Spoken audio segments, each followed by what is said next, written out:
हाँ तो दोस्तों, इस वीडियो के अंदर हम वर्चुअल गैलेक्सी इन्फोटेक के आईपीओ के बारे में बात करेंगे और जानेंगे कि इस आईपीओ के अंदर आपको अप्लाई करना चाहिए या नहीं। चलिए शुरू करते हैं। तो देखिए, सबसे पहले हम ये जानेंगे कि ये कंपनी क्या काम करती है। ये जो कंपनी है 97 में ये कंपनी स्टार्ट हुई है, यानी कि ऑलमोस्ट अगर हम बात करेंगे तो 27 से 28 साल ये कंपनी को स्टार्ट हुए हो चुके हैं। तो देखिए, जो कंपनी में यहाँ पे आईटी सर्विसेज ये कंपनी में प्रोवाइड करवाती हुई नजर आती है। और अगर हम कंपनी के मेन जो हेड ऑफिस है कंपनी का, अगर हम उसकी अगर हम बात करेंगे तो नागपुर में हमें यहाँ पे कंपनी का हेड ऑफिस यहाँ पे नजर आता है। अगर हम बात करेंगे कौन कौन से सेक्टर्स में हमें यहाँ पे कंपनी आईटी सर्विसेज प्रोवाइड करवाती हुई नजर आती है, तो देखिए banking and finance, ERP, E government से रिगार्डिंग, फिर web services, cloud computing, big data, IoT और सिस्टम इंटीग्रेशन के रिगार्डिंग हमें यहाँ पे कंपनी आईटी सर्विसेज प्रोवाइड करवाती हुई नजर आती है। अब अगर हम यहाँ पे कंपनी के अगर हम नंबर ऑफ एम्प्लॉयज की अगर हम बात करेंगे तो अराउंड 329 एम्प्लॉयज हम यहाँ पे ये कंपनी के अंदर काम करते हुए नजर आते हैं। और जैसे जैसे हमें यहाँ पे नंबर और ये कंपनी का जैसे यहाँ पे कंपनी के जो रेवेन्यू के नंबर्स अगर वो हमें यहाँ पे ग्रो होते हुए नजर आएंगे तो वहाँ पे डेफिनेटली ये जो एम्प्लॉय का नंबर है वो हमें यहाँ पे और बढ़ता हुआ नजर आएगा। अब अगर हम यहाँ पे कंपनी के ऑब्जेक्टिव के बारे में अगर हम बात करेंगे, यानी कि जो आईपीओ से कंपनी को पैसा मिलने वाला उसको कंपनी कैसे यूटिलाइज करने वाली है, देखिए लगभग अगर हम बात करेंगे तो 3 करोड़ के लगभग का जो अमाउंट है उसमें यहाँ पे कंपनी को एक नया डेवलपमेंट फैसिलिटी यहाँ पे कंपनी को सेटअप करना है, तो उसके रिगार्डिंग ये फंड में यहाँ पे यूज होता हुआ नजर आएगा। बाकी अगर हम 3 करोड़ की अगर हम बात करेंगे तो ये कंपनी हमें यहाँ पे डेट को रीपे करने के रिगार्डिंग हमें यहाँ पे यूज करती हुई नजर आएगी। बाकी अगर हम 5 करोड़ की अगर हम बात करेंगे तो यहाँ पे जीपीयू को प्रोक्योर करने के रिगार्डिंग जो इन्वेस्टमेंट वगैरह होगा उसके लिए यहाँ पे 5 करोड़ ये कंपनी में यहाँ पे यूज करती हुई नजर आएगी। और बाकी अगर हम 18 करोड़ की अगर हम बात करेंगे तो मेंटेनेंस और जो टेक्नोलॉजी को अपग्रेड करने के रिगार्डिंग यहाँ पे अराउंड 18 करोड़ हमें यहाँ पे कंपनी यूज करती हुई नजर आएगी। और बाकी 14 करोड़ की अगर हम बात करेंगे तो ये पैसा हमें यहाँ पे कंपनी मार्केटिंग के रिगार्डिंग हमें यहाँ पे कंपनी यूज करती हुई नजर आएगी। अब अगर हम यहाँ पे कंपनी के फाइनेंशियल्स के बारे में अगर हम बात करेंगे तो देखिए 2022 में लगभग 43 करोड़ के लगभग ये कंपनी का रेवेन्यू का नंबर था। फिर ये नंबर में बढ़ के लगभग 59 करोड़ के लगभग होता हुआ नजर आया, यानी कि ऑलमोस्ट अगर हम देखेंगे तो 16 करोड़ से यहाँ पे कंपनी के रेवेन्यू के नंबर से हमें यहाँ पे बढ़ते हुए नजर आए थे। यानी कि ऑलमोस्ट अगर हम परसेंटेज वाइज अगर हम बात करेंगे अराउंड 35-36% की ग्रोथ हमें यहाँ पे देखने को मिली थी। लेकिन उसके बाद वाले फाइनेंशियल ईयर में अगर हम बात करेंगे तो 2024 में लगभग 4 करोड़ से हमें यहाँ पे कंपनी के जो रेवेन्यू के नंबर्स है वो हमें यहाँ पे बढ़ते हुए नजर आए हैं। यानी कि एक परसेंटेज वाइज अगर हम बात करेंगे तो हार्डली 7-8% का रेवेन्यू ग्रोथ हमें यहाँ पे कंपनी का नजर आता है। अगर हम प्रॉफिटेबिलिटी की बात करेंगे तो यहाँ पे 40 लाख से सीधा ये नंबर हमें लगभग 16.5 करोड़ के लगभग ये नंबर में यहाँ पे होता हुआ नजर आया है। तो ये मुझे लगता है कि एक बहुत बड़ा रेड फ्लैग पर्टिकुलरली मुझे यहाँ पे नजर आता है, क्योंकि यहाँ पर आपको हो सकता है कि थोड़ा वैल्यूएशन के पॉइंट ऑफ व्यू से अगर हम बात करेंगे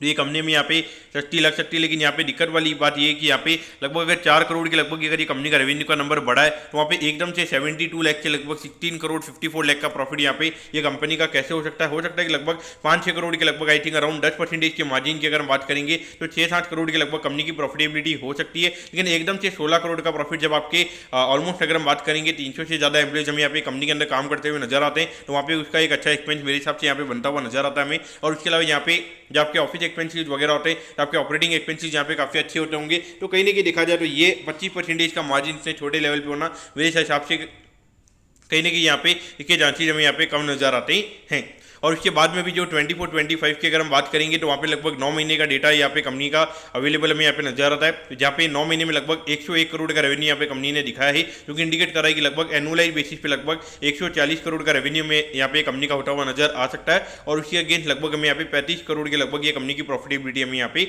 होती हुई नजर आ सकती है। तो देखिए जाए तो एकदम से यहाँ पे कंपनी की जो रेवेन्यू के नंबर है वो कैसे हमें यहाँ पे डबल होते हुए नजर आ रहे हैं, क्योंकि ऑलमोस्ट अगर हम लास्ट 3 साल के नंबर से अगर हम बात करेंगे तो वहाँ पे कोई इतनी ज्यादा फिनोमिनल ग्रोथ नहीं थी, लेकिन एकदम से यहाँ पे नंबर्स कंपनी के डबल कैसे हो गए। और खास करके जब आईपीओ से पहले जब हमने देखा है कि कभी कभी अगर एकदम से हमें यहाँ पे ज़्यादा ग्रोथ अगर कंपनी के अंदर आती हुई नजर आती है तो वो ग्रोथ एकदम से जब यहाँ पे कंपनी लिस्ट हो जाती है और उसके बाद में पब्लिक पार्टिसिपेशन यहाँ पे काफ़ी ज़्यादा हो जाता है, तो लिस्टिंग के बाद में सीधा वो हमें कंपनी गिरती हुई नजर आती है। तो इस पॉइंट से देखा जाए तो ये नंबर्स को देख के आपको ज़्यादा एक्साइटमेंट यहाँ पे नहीं एक्साइट नहीं होना चाहिए। आपको यहाँ पे थोड़ा कॉशियस अगर आप रहेंगे तो मेरे हिसाब से वो ज़्यादा यहाँ पे सही रहेगा। अब अगर हम यहाँ पर आईपीओ की डिटेल्स के बारे में अगर हम बात करेंगे तो देखिए 9 मई को ये आईपीओ में स्टार्ट होता हुआ नजर आएगा और 14 मई को ये आईपीओ में क्लोज होता हुआ नजर आएगा। अगर हम प्राइस बैंड के बारे में अगर हम बात करेंगे तो 142 के कट ऑफ प्राइस पे कंपनी में शेयर देती हुई नजर आ रही है और 1000 शेयर का लॉट से हमें यहाँ पे कंपनी का नजर आता है, यानी कि एक लॉट को अप्लाई करने के लिए 1,42,000 रुपीज यहाँ पर आपको लगने वाले हैं। अगर हम इश्यू की अगर हम बात करेंगे तो अराउंड 93 करोड़ 29 लाख के लगभग यहाँ पे आईपीओ का इश्यू हमें यहाँ पे नजर आता है और ये पूरा पैसा कंपनी के पास में जाता हुआ नजर आएगा। इसमें अगर हम रिटेल कोटा की अगर हम बात करेंगे तो अराउंड 35% के लगभग यहाँ पे कंपनी का रिटेल कोटा में यहाँ पे नजर आता है, यानी कि लगभग अराउंड 30-31 करोड़ के जो शेयर्स हो यहाँ पे पब्लिक के पास में जाते हुए नजर आएंगे। बाकी अगर हम लिस्टिंग की अगर हम बात करेंगे तो NSE के एशियन प्लेटफॉर्म पे ये कंपनी में लिस्ट होती हुई नजर आएगी। अब अगर हम यहाँ पर आईपीओ के टाइम टेबल के बारे में अगर हम बात करेंगे तो देखिए 15 तारीख को ये आईपीओ में 15 तारीख को आपको पता चल जाएगा कि आपको अलॉटमेंट मिला ही, अगर अलॉटमेंट नहीं मिलता है तो 16 तारीख को रिफंड मिल जाएगा। 16 तारीख को आपके डीमेट अकाउंट में शेयर आ जाएंगे अगर आपको अलॉटमेंट मिलता ही, और 19 तारीख को ये कंपनी में लिस्ट होती हुई नजर आएगी। अब अगर हम यहाँ पर आईपीओ के वैल्यूएशन के पैरामीटर्स की अगर हम बात करेंगे तो देखिए ऑलमोस्ट यहाँ पे 350 करोड़ के मार्केट कैप पे ये कंपनी का आईपीओ में आता हुआ नजर आ रहा है। और अभी जो 9 महीने में यहाँ पे कंपनी ने अर्निंग दिखाई है उसको देख के मार्केट को ये लगेगा कि ये साल में लगभग 35 करोड़ के लगभग का प्रॉफिट ये कंपनी में कमाती हुई नजर आएगी, क्योंकि आपके मार्केट को लगेगा कि लगभग यहाँ पे 10 के पी रेशियो पे ये कंपनी का आईपीओ में आता हुआ नजर आ रहा है। देखिए अगर हम लिस्टिंग इनके पॉइंट से अगर हम बात करेंगे तो मुझे लगता है कि आईपीओ का साइज थोड़ा बड़ा है। अगर मार्केट में अगर थोड़ा कुछ भी अगर नेगेटिविटी होती है तो वहाँ पे भले ही यहाँ पे इसका ग्रे मार्केट का प्रीमियम अगर आपको 20-25% का भी अगर आपको दिखता है, लेकिन वहाँ पे डेफिनेटली चांस रहेगा कि ये कंपनी नीचे हमें खुलती हुई नजर आ सकती है। और अगर आप बोलोगे 10 का पीए तो यहाँ पे आपके लिए वैल्यूएशन का भी यहाँ पे कंफर्ट है, लेकिन देखिए वैल्यूएशन का कंफर्ट बिल्कुल भी नहीं रहेगा। अगर एकदम से अगर जिस दिन ये कंपनी की लिस्टिंग अगर 2% का निफ्टी में अगर फॉल है